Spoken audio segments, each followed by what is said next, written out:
هێشتا مشتومڕ لەبارەی ئەنجامی هەڵبژاردننی سەرۆکایەتی لە ئەمریکا کۆتایی نەهاتووە، بەڵام جیهان بەگشتی و خۆرهەڵاتی ناوەڕاست بە تایبەتی لە چاوەڕوانی گۆڕانکاری و پێشهاتی تازەدایە، چونکە هەمووان دەزانن ئەو وڵاتە هەژمون و کاریگەری گەورەی لەسەر هەموو جیهان هەیە. جیاواز لە زۆربەی ناوچەکانی تری جیهان، ئەم ناوچەی ئێمە کە لە جوگرافیای سیاسی بە خۆرهەڵاتی ناوەڕاست ناو دەبرێت بایەخی استراتیژی هەیە، بە تایبەتی لە ڕووی ئابووری و وزەوە. ئایا ئەو بایەخەی ئەمریکا بەم ناوچەی دەدات گۆڕانکاری بەخۆیەوە دەبینێت؟ طبعا هەموو کاتێک بۆ استراتیژی دەرەوەی ئەمریکا لەوەتەی ئەمریکا خاصەتەن لە قۆناغی هەتا حربی باریدەوە شەرقی ئەوسەط یعنی پڕ ئاڵۆسترین منتیقە بووە بە نسبەت استراتیژی دەرەوەی ئەمریکا و ئاڕاستەکردنی سیاسەتی خارجی ئەمریکی بە نسبەت ئەم منتیقەیەوە قورسترین شوێنە بە نسبەت ئەمریکاوە، چونکێکم یعنی تووشی زۆرترین ڕووبەڕووبوونەوە تووشی با بڵێن هەتا لە ڕێگەی ئەو تەحالوفاتانی کە ئەمریکا بە درێژایی مێژوو لەم منتیقەیە دروستی کردووە هێشتا نەیتوانیوە بە تەواوەتی زاڵ بێت بەسەر کۆی ئەو گرفتانی کە ڕوبەڕووی سیاسی خارجی ئەم لەم منتیقەیە بۆتەوە. ئەمریکا کۆمەڵی مەساڵحی گەورەی لەم منتیقەیە هەیە و کۆمەڵی هاوپەیمانی گەورەیشی هەیە، ئەوێ نەپە هاوپەیمانەکانی نە مەساڵحەکانی لەدەست نەیە و کۆمەڵی شت هەیە بە نسبەت ئەو زۆر گرنگە. یەک لەوانە بۆ نمونە ئەمنیەتی وڵاتانی خلیج، ئەویش بەهۆی ئەوەی کە نسبەتێکی زۆری پترۆڵی ئەمریکی دابینەکات، دوای ئەوە ئەمنیەتی ئیسرائیلی، دوای ئەوە ئەمنیەتی کۆمەڵی ڕێڕەو هەیە لە ڕۆژهەڵاتی ناوەڕاستە لەوانە قەناتی سوێس، گەروی بابلمەندەب و گەروی هورموس کە ئەمانە کۆمەڵی قەناتی مهمن بە نسبەت ئەمریکاوە ئێوێ پارێزگاری زۆر گەوریان لێ بکات، چونکە پەیوەندیەکی زۆر گەوری بە استراتیژی ئەمریکا لە کوی وڵاتانی ڕۆژهەڵاتی ناوەڕاستە هەیە. لەگەڵ ئەوەیشە لە دوای دروستبوونی جەنگی تیرۆرەوە مەسەلەی ئەو تیرۆر ئەو ئەوێت بە شێوەیەکی وەها زاڵ بێت بەسەریە کە هیچ مەترسیەک نە بۆ سەر بەرژەوەندەکانی خۆیەوە بۆ مەساڵحی ئەمریکی، نە هیچ مەترسیەک بۆ سەر ئەمنیەتی ئیسرائیلی وە کۆی هاوپەیمانەکانی لە وڵاتانی ناوچەکە دروست بکات.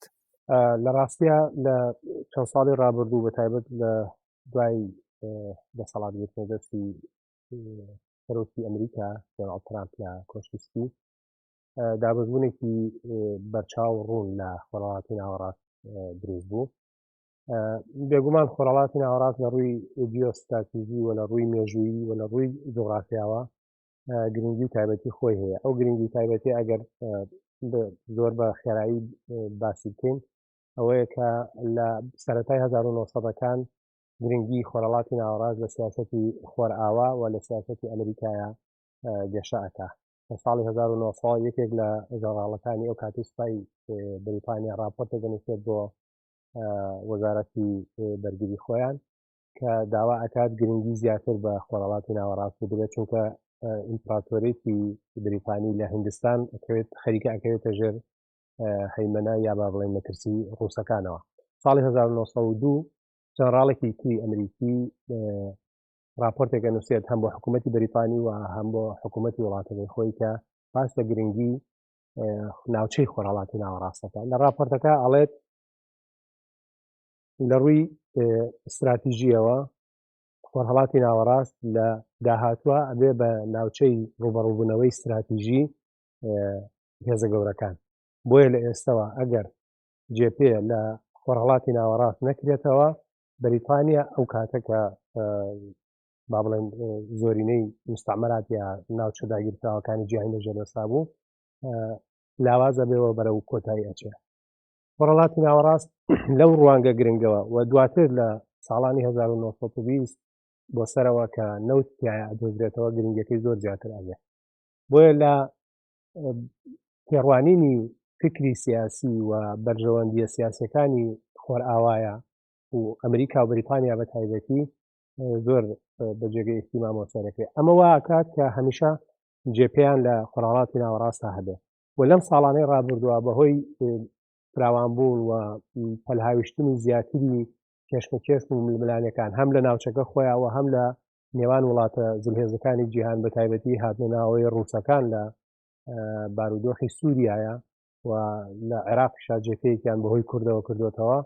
وای کردووە کە ململانەکان زیاتر بێ وایشی کردووە کە لە ئاسی خۆرهەڵاتی ناوەڕاست خۆیان جۆرێک لە دابەزبوون و جۆرێک لە هاوپەیمانێتی نوێ خەریکە شێوە ئەگرێت بۆ نمونە تورکیا و ئێران و قەتەر لە هاوپەیمانێتێکە نزیکترن و تقریبا شێوەیەک لە هاوپەیمانێتی ڕانەگەێنرا و ئێستا لە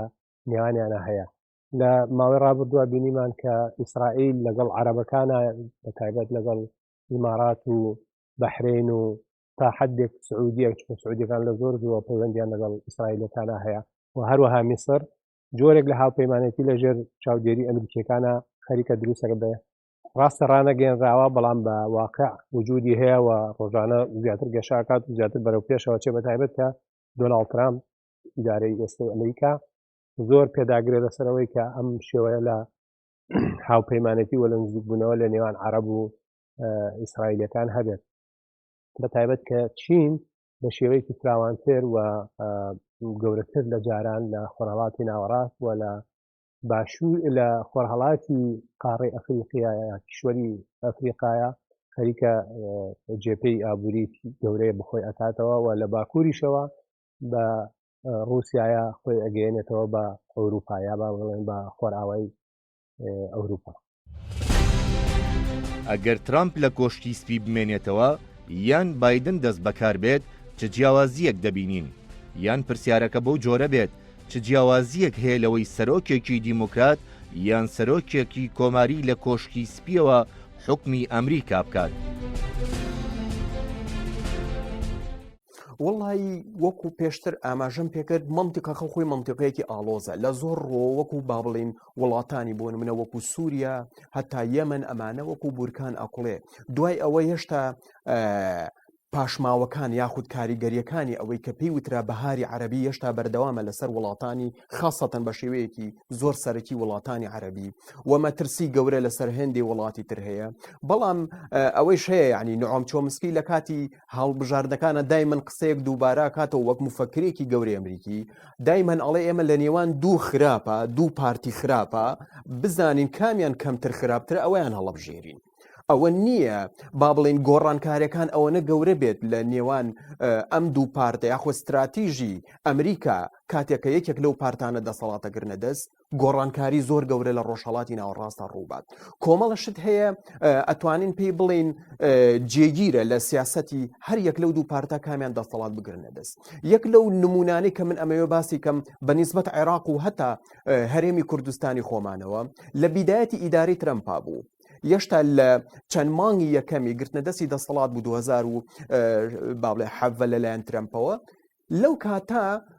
سەیرەکەی پرۆتۆکۆلێکیان واژۆ کرد چ دیموکراتەکان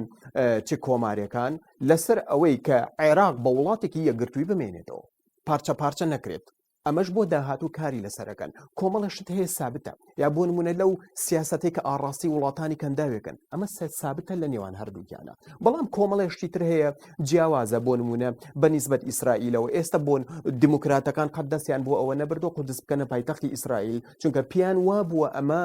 کە ئەبێتە هۆی ئەوەی کە یەک لەسەر پێنجی ئین با بڵێن دانیشتوانی جیهان کە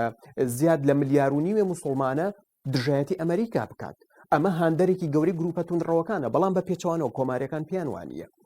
ئەمە سەیرەکەین ترەمپ هاتوو بە ڕسمی ئەوەی ناسان کە قودس پایتەختی ئیسرائیلە و ئەو پرۆژانەی بۆ ئاشتی ڕۆژهەڵاتی ناوەڕاستەیانە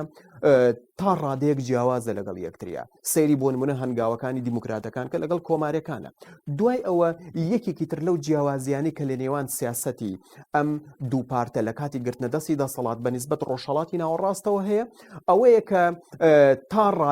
تا ڕادەیەک دیموکراتەکان لە ئاڕاستەکردنی سیاسەتی خۆیان بەرامبەر وڵاتانی ڕۆژهەڵاتی ناوەڕاست تا ڕادەیەک نەرمترن وەک لە کۆماریەکان یعنی زۆر جار ئەوەنەی بە ڕێگا دیبلۆماتیەکان کێشەکان چارەسەر بێت پەنا نابنە بەر ڕێگای سەربازی بەڵام بە پێچەوانەوە کۆماریەکان زۆر جار کێشەکان ئەگەر زانیان با بڵین هەتا بە نیسبەتێکی کەم بە ڕێگا دیبلۆماتیەکە چارەسەر نابێ پەنا بنە بەر ڕێگای سەربازی ئەوان پێوان وایەکە لە ڕێگا سەربازیەکانەوە زیاترە بێ شتەکان یەکلای بکرێتەوە بە هەرچەند مەتاو پێسە بە ڕستمە ڕادەگەێنراوە کە براوەی هەڵبژاردنەکانی ئەمریکا کێ بووە یا براوەی هەڵبژاردننی سەرۆکایەتی ئەمریکای بووە بەڵام ئەگەر ترامپ بمێنێتەوە بۆ شێوەیە کە بە 4 ساڵی ڕابردوو بینیمانە ترامپ سیاسەتێکی هەیە کە سیاسەتی بەرژەوەندیە و بەرژەوەندی لەسەر بنەمای مامەڵەیەکی بازرگانی ئەنجامەدات کێ شتی ئەیاتێت لە بەرامبەر ئەم شتی ئەیاتێت تەنانەت بیرروبۆچوونی ترامپ لە سیاسەتی دەرەوەوە لە سیاسەتی بەرگریە بە جۆرێک بووە کە سوپای ئەمریکا لە سوپایەکی نیشتیمانیەوە بکات بە سوپایەکی بەکرێگیراو کە لە بەرامبەر وەرگرتنی پارە و سەرانە و باش لە وڵاتانەی کە پێویستە سوپای ئەمریکای تیابێ پارێزگاریان لێ بکات یعنی بیکا بە وەگەوەی کە لە شەڕی عێراقا بینیمان سوپای ئەمریکا خۆی چەند کۆمپانیایەکی ئەمنی هێنا کە بەشێک لە شەڕی عێراقی پێکرایە لە دوای ئەوەی کە بۆ ئەوەی سەربازەکانی زۆر زیانیان بەرنەکەوێ ئەو کۆمپانیانە هێنا ڕۆڵی پێدان بۆ دابینکردنی ئەمن و ئاسایش و با بڵێن بەهێزکردنی دەسەڵاتی کاتی ئەو کاتی ئەمریکیەکان لە وڵاتی ئەمریکا لە عێراقا ترامپ هەمان ناجی لە سیاسەتی بەرگریە هەبوو لە ئاسی جیهانە بۆیە سیاسەتی ترامپ سیاسەتێکی بازرگانیانەوە دوورە لە عەقڵ و پراگماتیەتی ئەمریکی کە یەکێکە لە بنەما ئەساسیەکانی فکری سیاسی ئەمریکی ئەگەر بایدن براوە بێت و ببێت بە کەسی یەکەم بۆ پێکێنانی ئیدارە ئەتوانین بڵێن درێژکراوەی ئیدارەی باراک ئۆباما ئەبێ کە 8 ساڵ لە کۆشکی سپیا درێژەی بە سیاستدا بیر و بۆچوونی باراک ئۆباما کە سەرچاوی یا با بڵێن ئیلهامی بیر و بۆچوونەکانی ئیشەکانی جۆ بایدن ئەبێ لەسەر دوو بنەمای سەرەکی سەرچاوی گرتووە یا با بڵێن دامەزراوە یەکێکیان پراگماتیەت حاڵی واقعی کە ئێستا لە جیهانە هەیە بەو شێوەیە ئاڵۆسر نەکرێەوە هێمنی بپارێزرێ هەتاوەکو هێمنی بەرژەوەندەکانی ئەمریکا هەتاوەکو ئارامی بۆ پاراستنی بەرژەوەندەکانی ئەمریکا بەردەوامی هەبێ یەکێک لە بنەماکانی تر زیاتر ڕووکردنە لە ئاسی ناوخۆیی وڵاتی ئەمریکا لە ئاستی گوزەرانی خەڵک چونکە ئۆباما لە پێشەوە بە بە سەرۆکی ئەمریکا تاوان دوو کتێبی هەیە لە ساڵی 94 لە ساڵی 2004 لە هەردوو کتێبەکە زۆر تاکید لەسەر لیبراڵێتی ئیجتیماعی کاتەوە نەک لە لیبراڵێت بەتەنها لە قوتابخانەی لیبراڵێتە ئێمە زیاتر گرنگیدان بە تاک پشتیوانی ئەکرێ فراهەمی بۆ ئەکرێت هەموو بارەکان بۆ ئەوی پێشکەوتن و پێشەکردنی زیان زۆرتر لە ژیانە بەدیبێنێ بەڵام لە لیبراڵێتی ئیجتیماعیە کە ئۆباما یەکێکە لە منەزیرەکانی ئەو بەشە لە فکری لیبراڵێت زۆر باوەڕی بە یاسا هەیە بەڵام یاسایەکی متەجەمید و وەستاونە یاسا واقعەکە ئەبێت تعاملی لەگەڵا بکرێت بەڵام یاسا یا با بڵێن دەستور یا قانون ئەوە نییە کە کۆمەڵگە لە قاڵب بدات و هیچ گۆڕانێکی بەسەرانەیە بۆیە لەگەڵ واقعی حاڵە ئەبێ گۆڕانکاری بەسەر یاساکانە بهێنرێت بۆ ئەوەی خێری گشتی بۆ گشتی جارێکی سەر بکرێتەوە بۆیە زۆر ڕووی لە دادپەروەری کۆمەڵایەتیە لە ناوخۆیان سیاسەتی دیموکراتەکان ڕاستە بە درێژایی مێژوو لە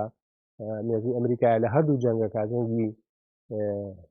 جیهانیەکانە کە ئەمریکا بەشداری کردووە لە هەردوو کاتەکە سەرۆکەکانیان دیموکراتەکان بووە یعنی بۆ مانایانیە کە دیموکراتەکان هێندە نەرم بن بە لۆکە مامەڵە لەگەڵ بڕانکاری و ڕووداوە نێودوڵەتەکان بکەن بەڵام زیاتر گرنگی پێدانیان بە ئاسی ناوخۆیە هەرە بینی لە چەند ڕۆژی ڕابردووە هێشتا کە جۆ بایدن ڕانەگەێنراوە بۆ بەڕەسمی کە سەرکەوتنی بەدەستێناوەیاننا بەڵام شێوازی وتارەکانی یا با بڵێن ناوەخنی تێکستی وتارەکانی بە جۆرێکە کە زیاتر ڕوو لە ناوخۆییە پێکەوە ژیانی ناوخۆیی بەهێزەکەین جیاوازی چینایەتی ناهێڵین نازانم احتیمام بە تەندروستی ئەدەین بە تایبەتی بابەتی ڤایرۆسی کۆرۆنا یا کۆڤید 19 زۆر بابەتێکی بڵاوە یعنی گرنگی پێدانی ئەوان بۆ ئاستی سیاسەتی دەرەوە و بە تایبەتی لە کۆمەڵگەی ئەمریکیا زیاتر بابەتە ناوخۆییەکانە بەڵام هاتنی بایدن بۆ مانایە کە سیاسەتی دەرەوەی ئەمریکا تووشی وەستانە بێت ئەتوانێت زۆر شتی گەورە بکات لە خۆڕاڵاتی ناوەڕاست بە تایبەتی ئەمریکا ناتوانێت واز بە خۆڕاڵاتی ناوەڕاست بێنێ ئێمە بەڵام ناتوانێت دڵنیایی لە سەداسەدی لە بەرامبەر سەرکردەکانی خۆڕاڵاتی ناوەڕاست هەبێت وتەیەکی جێفرسن هەیە سەرکردەکانی ئەمریکا بووە ئەڵێ وڵاتانی خۆڕاڵاتی ناوەڕاست ناکرێ باوەڕت بە ڕێکەوتنەکان هەبێ لەگەڵیان چکە لەگەڵ مردنی سەرکردەکانە ڕێکەوتنەکانیش بەسەرچنیە هەڵەوەشێنەوە لە ناوەچێت لەبەرەوەی نەوتیش هەیە لە خۆرهەڵاتی ناوەڕاستە و یەکێک لە سەرچاوەکانی وزە وەک یەکێک لە سیناتۆرەکانی ئەمریکاڵێ ئەوەی دەست بەسەر خۆرهەڵاتی ناوەڕاستە بگرێ ئەتوانێت چارەنووسی ئەوروپا بگرێتە دەست بەم بیرکردنەوەی لە فکری سیاسی ئەمریکایە با بڵێن لە سیاسەتی دەرەوەی ئەمریکایە خۆرهەڵاتی ناوەڕاست گرنگیەکی هەیە کە هیچ کەسێک لە ئیدارەکانی ئەمریکا ناتوانێت لە بەرچاوی نەگرێت وڵاتانی خۆرهەڵاتی ناوەڕاست بە شێوەیەک دەکەونە ژێر هەژمون و کاریگەری ئەمریکا و سیاسەتی 4 ساڵی داهاتووی کۆشکی سپی چارەنووسی کوردستان و عێراق هەروەها ئێران و تورکیا چۆن دەبێت خۆی یەکەم وڵات لە ڕۆژهەڵاتی ناوەڕاستە کە کۆماری و دیموکراتیەکان زۆرترین ڕای جیاوازیان هەیە لەسەری ئێرانە چونکە ئێران ئێمە ئەزانین وڵاتێکی ئیقلیمی گەورەیە و کاریگەریەکی ئیقلیمی هەیە و ئەمڕۆ ئێمە ئەزانین ئێران هەتا لە قۆناغی شاهنشای و لە قۆناغی جمهوری ئیسلامیشا کاریگەریەکی زۆر گەورەی لەسەر وڵاتانی ڕۆژهەڵاتی ناوەڕاست هەبووە لەبەر ئەوە پێشتریش پێگەیەکی زۆر لە دوای سعودیە پێگەیەکی زۆر گەورەی ئەمریکا بوو لە ڕۆژهەڵاتی ناوەڕاستە بەڵام ئەوەنەی هەیە سیاسەتی کۆمارەکان و دیموکراتەکان زۆر جیاوازە لەگەڵ یەکتری ئێستەمە بینیمان لە ئیداری ئۆبامایە ئەو ڕێکەوتنی ئەتۆمی چارەسەر کرا و بەدەر لە ڕێکەوتن ئەتۆمیەکە کۆمەڵێک کرانەوەی تری زۆر گەورەی هەردوو ئیدارەکەی ئۆباما بە ڕووی ئێرانە هەبوو کە لە ڕووی ئابووریەوە سوودێکی زۆر گەورەی ئەبینی لەسەری لە ڕووی پەیوەندی دیبلۆماتی و پەیوەندی نێودەوڵەتیەوە ئێران سوودی زۆر گەورەی لێ ئەبینی بەڵام سیرەکەی لە ئیداری ترەمپە ئەمانە هەمووی کۆتایی پێهێنرا بەڵام بەپێی با بڵێن ئێستا ئێمەڵین بەپێی قسەکانی خۆی بێت جۆی بایدن ئەو تەرکیز لەسەر ئەوە ئەکات کە من لەسەر ڕێبازەکەی ئۆباما ئاڕوون هەرچەنە ئێمە کەسمان نازانین لە داهاتوە چی ڕوئەیە و چی واقعێکێتە پێشەوە بکە ئیداری تازەی ئەمریکی مامەڵەی لەگەڵا بکات بەڵام ئەوەنێش هەیە کە ئەگەر بێت و ئەو بەو شێوەیە کە ئاماژەی پێکرد لە کەیسی ئێرانیا لەسەر ڕێبازی باراک ئۆباما بڕات جارێکی تر هەڵەسێ بە زیندوکردنەوەی ئیتیفاق ئەتۆمیەکە لەگەڵی و چۆن دیموکراتەکان پشتیوانیان بۆ ئیتیفاقی ئەتۆمیەکە دەیەشت ئەم جارێکی تر هەوڵەیە لەسەر ئاستی نێودەوڵەتی بەتایبەت زۆر بەتایبەت وڵاتانی ئەوروپا و ئەوروپای ڕۆژئاوا جارێکی تر پاڵپشتی بۆ ئیتیفاقی ئەتۆمیە دروست بکاتەوە ئەمەش تا ڕادێکی زۆر با بڵێن کاریگەریگە ئەکاتە سەر ئێران خاصەتەن بە پلەی یەکەم لە ڕووی بوژانەوەی ئابوووریەوە چونکەکم لە 1970 تا ئیدارەی ئۆباما تا کۆتایی ئیداری ئۆباماش ئێران 132 جۆر حەساری نێودەوڵەتی لەسەر بووە کە ئەمانە تا ڕادێکی کەم کاریگەری کرد بۆ سەر ئەو وڵاتە بەڵام لە ئیداری ترەمپا ئێمە ئەزانین با گەمار و ئابوووریەکان ئێرانیان بە تەواوەتی هیلا کرد ئەم هیلاکردنەیش لە استراتیژی ئەمریکایە بە شێوەیەک لێکدرایەوە بابلین گۆڕینی هەڵوێستەکانی ڕژێ بابلین ئەو سیستمە بێ کە ئەمڕۆ حکمی ئێرانی ئەکات بەڵام ئەمریکا یەک نقطەی مشتەرەک هەیە لە مابینی چ دیموکراتەکان چ کۆمارەکانە ئەوەیە گۆڕینی سیستمی دەسەڵات لە ئێرانە کارێکی زۆر زۆر قورسە ئەوەیە ئەگەر ئێمە ببینین هەتا لەسەر ئاسی ڕاگەیانەکانیش ئەمریکا داوای ئەکرد لەم ساڵانەی دوایە کە ئێران با بڵێن تەسەڕوفاتی خۆی و سیاسەتی خۆی لە ڕۆژهەڵاتی ناوەڕاستە بگۆڕێت هاتبووە سەر ئەوە هەتا پێشتریش لە با بڵێن کاتێکە جەنگی دوای 11 سپتێمبەر جەنگی دژە تیرۆر بەو شێوەیە لە دژی عێراق و ئەفغانستان دەستی پێکرد لەو کاتا تیۆریای ساندویجی هەبوو بۆ ئەوەی کە ئێران وەکو عێراق و ئەفغانستان با بڵێن سیستمەکەی بە تەواوەتی لە ڕووی سەربازی و بگۆڕێت بەڵام هەر ئەو کات ئیدارەی بۆشی کورد لە کۆمارەکان خۆیان بە تەواوەتی دانیان پێنا کە کارێکی زۆر زۆر قورسە چونکە ئێران وڵاتێکە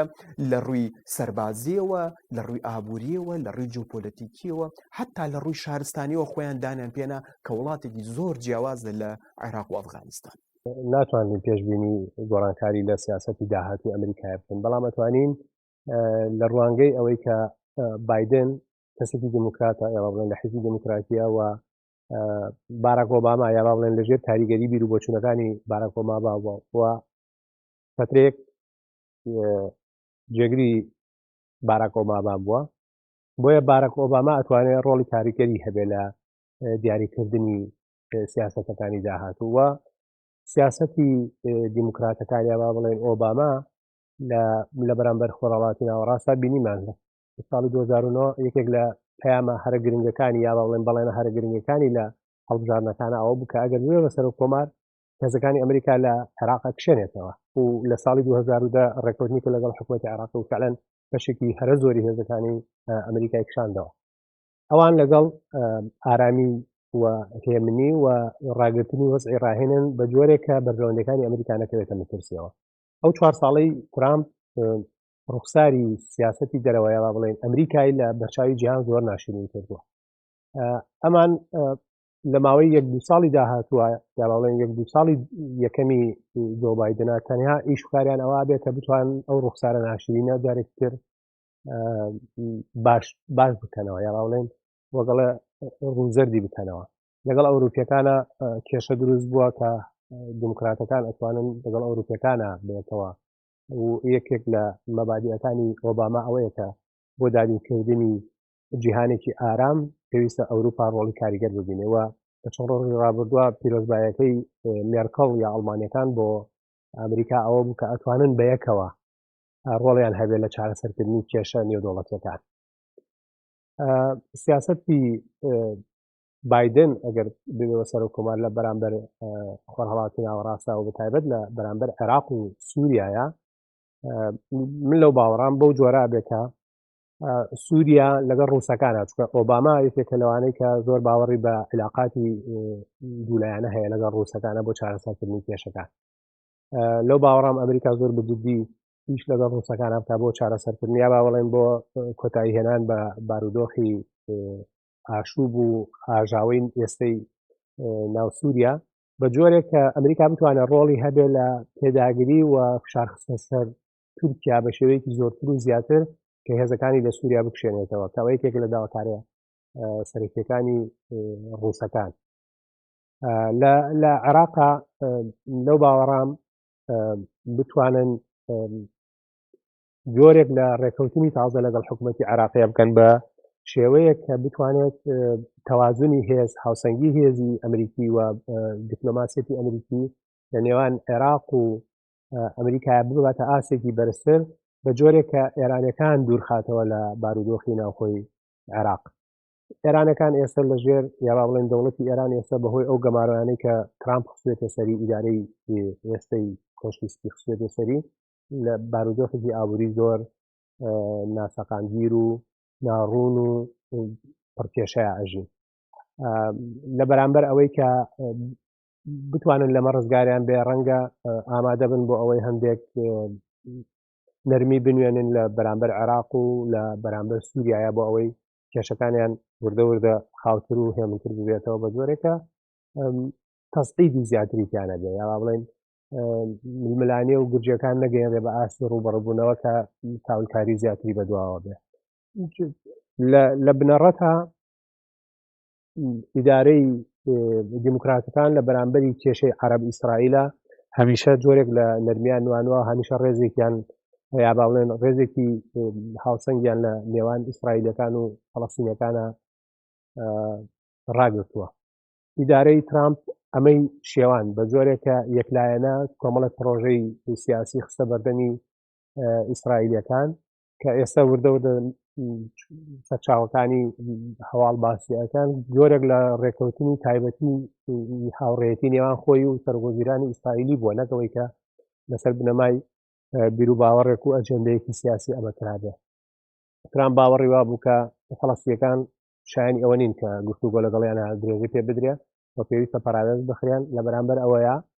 دەستی ئیسرائیل وڵا بکرێ لە ناوخۆی فەڵەستینە بۆ ئەوەی کە ئۆردوگای زیاتر و شوێنی زیاتر نیشتەجێبوونی تا دروستکات لە بەرامبەرە فشار لە بەرامبەر وڵاتانی عەرەبی بکرێت بۆ ئەوەی کە ئاشتی لەگەڵ ئیسرائیلا بکات یعنی کەنارخستنی تەواوەتی فەڵەستینیەکان کە ئەوان خاوەنی بابەتە سەرەکیەکەی کێشەی عەرەب ئیسرائیلن لە بەرامبەرە ئاشتی وڵاتانی عەرەبی لەگەڵ ئیسرائیلە بەڵام ئیدارەی دیموکراتەکان هەمیشە باوەڕیان بەوە هەیە کە فەڵەستینیەکان بە هەمان شێوە ئیسرائیلەکان مافی ژیانیان هەیە و لە هەوڵی ئەوەدان کە دەوڵەتێکیان بۆ دروستکەن بەو شێوەیەی کە جێگەی ڕەزامەندی هەردوو وڵات بێ بەڵام لێرەدا گرفتێک یەتە پێشەوەی شەوەیە کە بزوتنەوەی یەهودیەتی جیهانی یا با بڵێن ماسۆنێتی جیهانی ڕازی نییە بەوەی کە فەڵەستینیەکان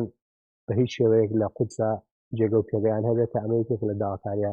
سەرەکیەکانی فەڵەستینیەکان. بەڵام لە ئیدارەی جۆ بایدن ئەگەر بووێ بە سەرۆکۆماری ئەمریکایە پێ ئەچێت بارودۆخی وڵاتانی عەرەبی گۆڕانێکی بەسەرا بێت،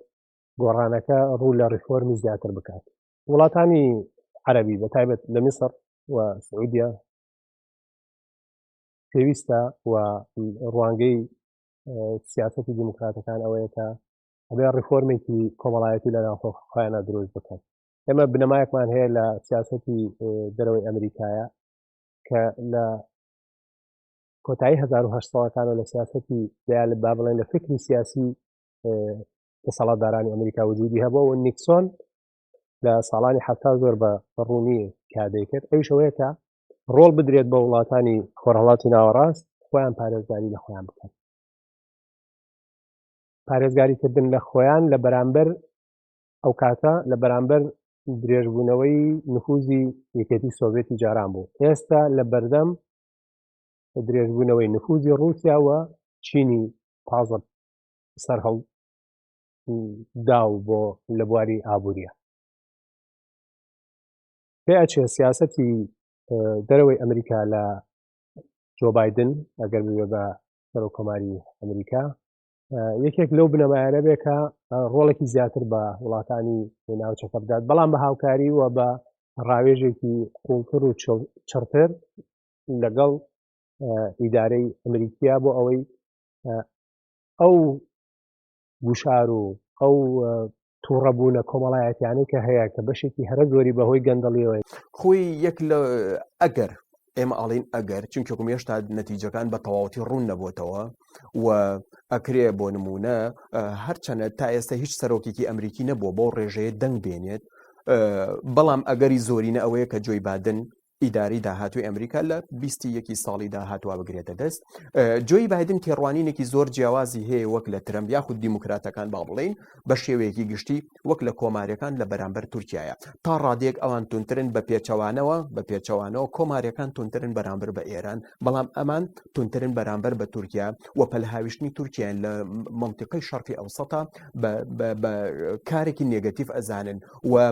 پێیان وایە کە تەسیرێکی سلبی ئەکات لەسەر استراتیژی ئەمریکا و پێش ئەوانیش تەسیرەکاتە سەر وڵاتانی ئەوروپا. و یەک لەو